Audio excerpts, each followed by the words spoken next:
नमस्कार, आपके साथ मैं हूं दीपशिखा भारद्वाज और आप देख रहे हैं हमारे चैनल का डिजिटल लाइव। इस समय बहुत से कर्मचारी ऐसे हैं जिन्हें इंतजार है कि आखिरकार उन्हें कब उनका जो डीए है वो मिलेगा या फिर डीए का ऐलान कब तक किया जाएगा। कई सवाल हैं, शंकाएं कई हैं, लेकिन अभी इन सवालों का जवाब सिर्फ हमारे पास है। इसलिए अगर आप जानना चाहते हैं कि इस बार जो डीए का ऐलान अभी तक फिलहाल नहीं हुआ है वो कब तक होगा और कितना मिलेगा, तो हमारी इस डिजिटल लाइव को आप आखिर तक जरूर देखें। अप्रैल महीने का एक हफ्ते से ज्यादा का समय इस समय बीत चुका है, लेकिन अभी तक केंद्र सरकार की तरफ से महंगाई भत्ते यानी कि डीए का ऐलान नहीं किया गया है। अमूमन बात अगर डीए की घोषणा को लेकर करें, उसके ऐलान को लेकर करें, तो अक्सर जनवरी के बाद वो हो जाया करता है और ज्यादातर मामलों में ये देखा गया है कि होली के दौरान ये डीए का ऐलान कर दिया जाता है। लेकिन इस बार अलग है। लोगों के मन में सवाल है कि ऐसा क्यों हो रहा है, क्या इसके पीछे कोई बड़ी वजह है या फिर कोई और फैसला भी आ सकता है।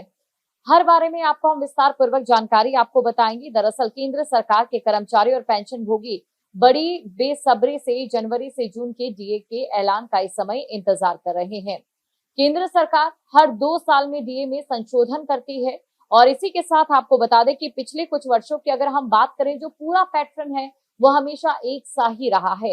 एक ही समय के करीब कम जो इसका ऐलान है वो कर दिया जाता है और जो बढ़ोतरी है वो भी अमूमन एक सी ही रहती है। लेकिन पिछली बढ़ोतरी की अगर हम बात करें तो जनवरी जून की आमतौर पर होली के आसपास, जबकि दूसरी जुलाई दिसंबर चक्र यानी कि दिवाली के समय होती है। तो ऐसे में जो त्योहारों की खुशी है वो दोगुना हो जाती है अक्सर कर्मचारियों की। लेकिन अभी अप्रैल का एक हफ्ते से ज्यादा का समय बीत गया और अभी तक डीए का ऐलान ना होना लोगों की चिंताओं को बढ़ा रहा है। सोशल मीडिया की अगर हम बात करें तो वहां पर अफवाहों का दौर भी शुरू हो चुका है और जहां पर ये जिक्र किया जा रहा है कि इस समय जो हालात बने हुए हैं अमेरिका, इजराइल और ईरान को लेकर, क्या उसका असर भी पड़ रहा है। तो इन तमाम सवालों के जवाब हम आपको देने जा रहे हैं। सबसे पहले ये बताते हैं कि अभी डीए कितना है। केंद्र सरकार के कर्मचारियों को 58% डीए इस समय मिल रहा है और अगर हम बात करें लेवल 1 कर्मचारियों की, तो बेसिक पे मानी अगर 18,000 रुपए है, मौजूदा डीए 58% है, तो उनकी 10,440 रुपए हो जाती है। वहीं अगर जो डीए है वो 2% बढ़ जाता है तब कितनी उनकी सैलरी हो जाएगी, ये जान लेते हैं। अगर डीए में 2% की बढ़ोतरी होती है तो मौजूदा डीए जो 58% है उसकी जो दर बढ़कर 2% में अगर हम जमा कर दें तो लगभग 60% उनकी हो जाएगी, जिससे संशोधित डीए राशि 10,800 रुपए रह जाएगी। यानी कि लेवल 1 कर्मचारियों के करीब 360 रुपए प्रति माह की बढ़ोतरी हो जाएगी। यानी कि एक बड़ी सौगात यहाँ पर मिल सकती है, जो कि अक्सर होली और दिवाली के मौकों पर कर्मचारियों को मिल ही जाती है, लेकिन इस बार थोड़ी देरी जरूर हुई है। अगर 3% बढ़ा तो जो डीए है उसके बाद सैलरी आपकी और बढ़ जाएगी। अगर डीए में 3% की बढ़ोतरी होती है तो 58% अगर अभी डीए है तो वो 61% हो जाएगा, जिससे संशोधित डीए की जो राशि है वो 10,980 रुपए रह जाएगी। यानी कि लेवल 1 के कर्मचारियों के लिए करीब 540 रुपए प्रति माह की बढ़ोतरी हो जाएगी। अब ऐसे में लोगों के मन में ये शंकाएं हैं, ये सवाल है कि क्या 2% की बढ़ोतरी होगी या फिर 3% की बढ़ोतरी होगी। और अभी इसी के साथ आपको ये भी बता देते हैं कि आखिरकार डीए क्या होता है। डीए दरअसल महंगाई भत्ता जो सीधे सरकारी कर्मचारी के मूल वेतन से जुड़ा होता है। केंद्र सरकार द्वारा साल में इसे 2 बार बढ़ाया जाता है, जैसा कि मैंने आपको पहले ही बताया है। एक होली के अवसर पर जरूर जो है डीए बढ़ाने का ऐलान कर दिया जाता है, ठीक वैसे ही दिवाली के अवसर पर भी डीए बढ़ाने का ऐलान कर दिया जाता है।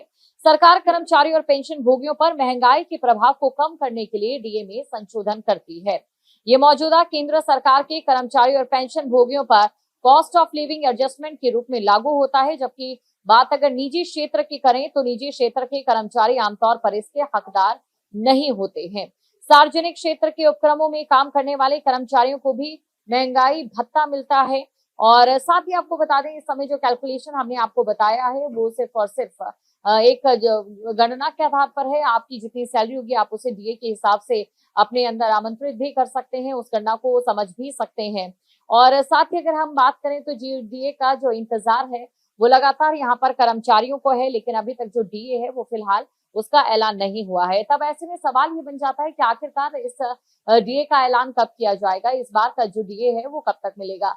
इसके बारे में जो विशेषज्ञ हैं या फिर ये कहें जो जानकार है उनका ये कहना है जो बढ़ा हुआ डीए है उसका ऐलान लगभग तीसरे या फिर चौथे हफ्ते में या फिर उससे पहले भी हो सकता है, यानी कि अप्रैल में आपको बढ़े हुए डीए की खुशखबरी मिल सकती है। इसी के साथ आपको ये भी बता दें, क्योंकि देखिए 7वें वेतन आयोग की अगर हम बात करें, उसकी जो सिफारिशें हैं और उसके बाद जो 8वां वेतन आयोग है उसकी जो सिफारिशें हैं, इसके बीच में जो ट्रांजैक्शन हुआ है उसी के चलते इस बार देरी होने की जो आशंकाएं हैं, संभावनाएं हैं, वो फिलहाल जताई जा रही है। और ऐसे में अब बेसब्री से जो इंतजार है बढ़े हुए डीए के मिलने का, जो कि अक्सर होली के अवसर पर मिलता है, वो लगभग 2 से 3 हफ्ते के बीच में जो कर्मचारी है उन्हें मिल जाएगा। और इसी के साथ आपको ये भी बता दें कि इस बार डीए की जो बढ़ोतरी है वो फीसदी 2 से लेकर 3% तक रहेगी। अब ऐसे में देखने वाली बात ये रहती है कि बढ़ती हुई महंगाई का जो असर है, क्या इस डीए के जरिए कम हो पाएगा या नहीं, क्योंकि इस समय बात अगर हम करें तो कई चीजें महंगी भी हुई हैं और अभी और भी जो संभावनाएं हैं वो बनी रहती है। इस समय वैश्विक हालात जो बने हुए हैं उससे महंगाई पर सबसे ज्यादा असर जो है होता नजर आ रहा है, जिसका सीधा प्रतिकूल प्रभाव जो लोग हैं उनकी जेब पर पड़ता नजर आ रहा है। खासतौर से बात अगर हम करें तेल की कीमतों को लेकर, बात अगर हम करें सिलेंडर की कीमतों को लेकर, ईंधन की कीमतों को लेकर या फिर इनके बढ़ने की संभावनाओं को लेकर लगातार लोगों के मन में कई प्रकार की शंकाएं हैं। जब भी कहीं पर युद्ध होता है या फिर युद्ध जैसी स्थिति होती है तो इसका असर सिर्फ उन देशों तक ही सीमित नहीं रहता है, बल्कि विश्व के बाकी देशों पर भी पड़ता है, खासतौर से जो कि आयात और निर्यात पर काफी ज्यादा उन पर सुनिश्चित वो करते हैं अपने आयात और निर्यात को, या फिर उन पर काफी हद तक जो है वो कहीं ना कहीं निर्भर होते हैं। अगर ऐसे में जाहिर तौर पर स्थिति खराब होती है या फिर महंगाई पर एक बड़ा असर देखने को मिलता है। हालांकि अभी केंद्र सरकार की ओर से कई जगहों पर राहत मिली गई है। अगर कच्चे तेल के दाम बढ़ रहे हैं तो जो यहाँ पर है वो टैक्स के जरिए उसे कम करने की कोशिश जो है वो की जा रही है। कुल मिलाकर लोगों को ऐसा इस समय महंगाई का असर जो है इतना देखने को ना मिली, ये सरकार की कोशिशें हैं। और वहीं दूसरी तरफ जो डीए बढ़ाया जा रहा है उससे कितना असर जो है बढ़ती हुई महंगाई पर कर्मचारियों को होता नजर आएगा, ये देखने वाली बात रहेगी। अब से डीडी फ्री डिश की चैनल नंबर 57 पर देखिए न्यूज नेशन। अब से डीडी फ्री डिश की चैनल नंबर 57 पर देखिए न्यूज नेशन। अब से डीडी फ्री डिश की चैनल नंबर 57 पर देखिए न्यूज नेशन। अब से डीडी फ्री डिश की चैनल नंबर 57 पर देखिए न्यूज नेशन। अब से डीडी फ्री डिश की चैनल नंबर 57 पर देखिए न्यूज नेशन।